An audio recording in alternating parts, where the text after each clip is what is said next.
ನಮಸ್ಕಾರ ಸ್ನೇಹಿತರೆ. ಇವತ್ತಿನ ವಿಡಿಯೋದಲ್ಲಿ ಹಳ್ಳಿ ಶೈಲಿಯ ರುಚಿಕರವಾದ ಸುಟ್ಟ ಬದನೆಕಾಯಿ ಹುಳಿ ಬಜ್ಜಿ ಮಾಡೋ ವಿಧಾನ ನೋಡೋಣ. ನಾಲಿಗೆ ಚುರುಕನ್ಸೋ, ಬಾಯಲ್ಲಿ ನೀರು ಬರ್ಸೋ ಅಂಥ ಈ ಬಜ್ಜಿ ಕೇವಲ 10 ನಿಮಿಷದಲ್ಲಿ ರೆಡಿ ಮಾಡ್ಕೋಬಹುದು. ಇದಕ್ಕೆ ಮೊದಲು ಬದನೆಕಾಯಿಗಳನ್ನ ಹೀಗೆ ಡೈರೆಕ್ಟಾಗಿ ಗ್ಯಾಸ್ ಮೇಲೆ ಸುಟ್ಕೋಬೇಕಾಗುತ್ತೆ. ಹಿಂದಿನ ಕಾಲದಲ್ಲಾದರೆ ಸೌದೆ ಒಲೆ ಇತ್ತು, ಆದರೆ ಈಗ ನಾವು ಗ್ಯಾಸಲ್ಲೇ ಸುಡಬೇಕಾಗುತ್ತೆ. ಇದನ್ನು ಪೂರ್ತಿ ಸುಟ್ಟಾಗ ಇದರ ಸುಟ್ಟ ಘಮ ಎಷ್ಟು ಚೆನ್ನಾಗಿರುತ್ತೆ ಅಂತ ಅಂದರೆ, ಬದನೆಕಾಯಿ ಇಷ್ಟ ಇಲ್ಲ ಅನ್ನೋರು ಕೂಡ ಇದನ್ನು ಖಂಡಿತ ತಿಂತಾರೆ. ಬದನೆಕಾಯಿನ ಈ ರೀತಿ ತಿರುಗಿಸ್ತಾ ಪೂರ್ತಿ ಸುಟ್ಕೋಬೇಕಾಗುತ್ತೆ. ಹಾಗಾಗಿ ಮೊದಲೇ ತೊಟ್ಟನ್ನು ತೆಗೆಯೋದಿಲ್ಲ. ಬದನೆಕಾಯಿ ಎಲ್ಲ ಸುಟ್ಕೊಂಡ್ಮೇಲೆ ಒಂದು ತಟ್ಟೆಯಲ್ಲಿ ಇದನ್ನು ಆರೋದಕ್ಕೆ ಇಟ್ಬಿಡಿ. ನೋಡಿ, ಬದನೆಕಾಯಿ ಎಲ್ಲ ಬೆಂದು ಸಾಫ್ಟ್ ಆಗಿದೆ. ಒಂದು ಬಟ್ಲಲ್ಲಿ ಸ್ವಲ್ಪ ಹುಣಸೆ ಹಣ್ಣನ್ನ ನೀರು ಹಾಕಿ ನೆನೆಲಿಕ್ಕೆ ಇಟ್ಬಿಡೋಣ. ಬದನೆಕಾಯಿ ಎಲ್ಲ ಆರಿದೆ. ಈಗ ಅದ್ರ ಸಿಪ್ಪೆ ಎಲ್ಲ ತೆಗೆದಿಟ್ಕೊಳ್ಳೋಣ. ತೊಟ್ಟು ಸಹಿತ ಕಟ್ ಮಾಡಿಬಿಡೋಣ. ಹಳೆ ಕಾಲದ ರೆಸಿಪಿ ಆದಾಗಿದು ಮುದ್ದೆ ಅಥವಾ ಅಕ್ಕಿ ರೊಟ್ಟಿ ಜೊತೆ ತಿನ್ನೋದಕ್ಕೆ ಸೂಪರ್ ಕಾಂಬಿನೇಷನ್ ಅಂತ ಹೇಳ್ಬೋದು. ಹಳ್ಳಿ ಕಡೆ ಉಕ್ಕರಿಸಿದ ರೊಟ್ಟಿ ಅಂತ ಅಥವಾ ಉಬ್ಬು ರೊಟ್ಟಿ ಅಂತಲೂ ಹೇಳ್ತೀವಿ, ಅದನ್ನು ಮಾಡ್ಕೊಳ್ತಾರೆ. ಅದ್ರ ಜೊತೆ ಅಂತೂ ಇದು ಬಹಳ ತುಂಬ ಚೆನ್ನಾಗಿ ಹೊಂದಿಕೆ ಆಗುತ್ತೆ. ಈ ಉಕ್ಕರಿಸಿದ ರೊಟ್ಟಿ ರೆಸಿಪಿ ಬೇಕು ಅಂತ ಅಂದರೆ ಇಲ್ಲಿ ಮೇಲ್ ಬರೋ ಐ ಮಾರ್ಕಲ್ಲಿ ಲಿಂಕ್ ಕೊಟ್ಟಿದ್ದೀನಿ.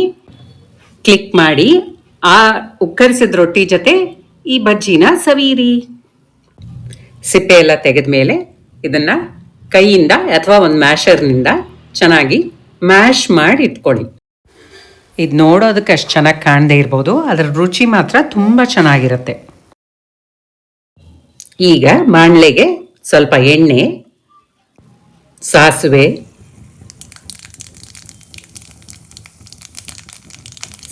ಎಲ್ಲ ಚಟಪಟ ಅಂತ ಅಂದಮೇಲೆ ಸ್ವಲ್ಪ ಇಂಗು, ನಿಮ್ಮ ಖಾರಕ್ಕೆ ಎಷ್ಟು ಬೇಕೋ ಅಷ್ಟು ಹಸಿಮೆಣಸಿನಕಾಯಿ, ಕರಿಬೇವು ಎಲ್ಲವನ್ನು ಹುರ್ಕೊಂಡ್ಬಿಟ್ಟು ನಂತರ ನಾವು ನೆನೆಸಿಟ್ಕೊಂಡಿರೋಂಥ ಹುಣಸೆ ರಸವನ್ನು ಹಾಕ್ಕೊಳ್ಳೋಣ. ಬಜ್ಜಿ ಎಷ್ಟು ತೆಳು ಬೇಕೋ ಅಷ್ಟು ನೀರನ್ನು ಇನ್ನು ಸ್ವಲ್ಪ ಹಾಕ್ಕೊಳ್ಳಿ. ಹುಣಸೆ ಹಣ್ಣಿನ ಪ್ರಮಾಣದಷ್ಟೇ ಬೆಲ್ಲ ಹಾಕ್ಕೊಳ್ಳೋಣ. ಈಗ ನಾವು ಮ್ಯಾಶ್ ಮಾಡಿಟ್ಟಿರುವಂಥ ಬದನೆಕಾಯಿನ ಹಾಕ್ಕೊಳ್ಳೋಣ.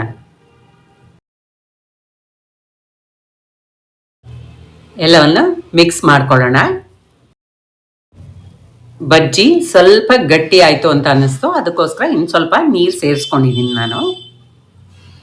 ಈ ರೆಸಿಪಿ ನಿಮಗೆ ಇಷ್ಟ ಆದರೆ ಲೈಕ್ ಮಾಡಿ, ಶೇರ್ ಮಾಡಿ, ಹಾಗೆ ನನ್ನ ಚಾನಲ್ನ ಸಬ್ಸ್ಕ್ರೈಬ್ ಮಾಡಿ.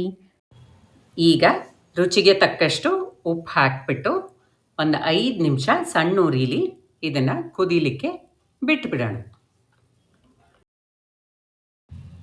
ಅಷ್ಟೇ, ನೋಡಿ ಎಷ್ಟು ಬೇಗ ರೆಡಿ ಆಯಿತು ಈ ರೆಸಿಪಿ.